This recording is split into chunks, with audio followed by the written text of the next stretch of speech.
In 1921, Greenwood was a prosperous African-American community in Tulsa, Oklahoma. It included a neighborhood known as Black Wall Street.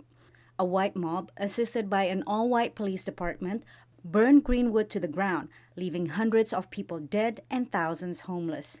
A dark chapter in the nation's history that has been largely buried for decades. Even people that are native to Tulsa didn't know about it until recently. On Tuesday, President Joe Biden visited the Greenwood Cultural Center. He is the first U.S. president to commemorate the anniversary of the tragic event in Tulsa. My fellow Americans, this was not a riot. This was a massacre. He met with 3 survivors of the massacre, all over 100 years old. You are the 3 known remaining survivors of a story seen in the mirror dimly. But no longer. Now your story will be known in full view. While the national conversation has increasingly focused on the issue of systemic racism and Black Lives Matter, the Tulsa Massacre was covered up for decades. Records were actually removed from the city hall, removed from the library. They deliberately covered up that whole history. And then now you see a continued attempt to, continue to whitewash the history of racism and white supremacy in this country. In the centuries since the massacre, Black Americans continue to be discriminated against.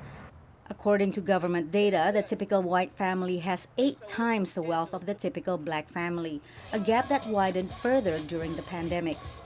Biden announced steps to narrow the gap, including plans to invest tens of billions of dollars in disadvantaged communities, expand federal contracting with minority-owned businesses, and repeal 2 Trump-era rules that restrict fair housing practices.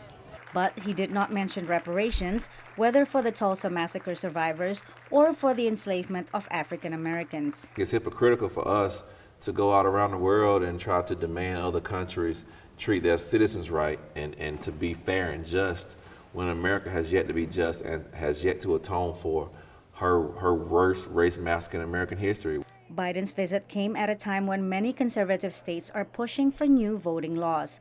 Republicans say they want to reduce fraud, but Democrats say their real goal is to make it harder for Blacks and other minorities to vote. Biden is appointing Vice President Kamala Harris to lead the administration's efforts on expanding voting rights. Patsy Widakuswara, VOA News. Reach some consensus on a compromise.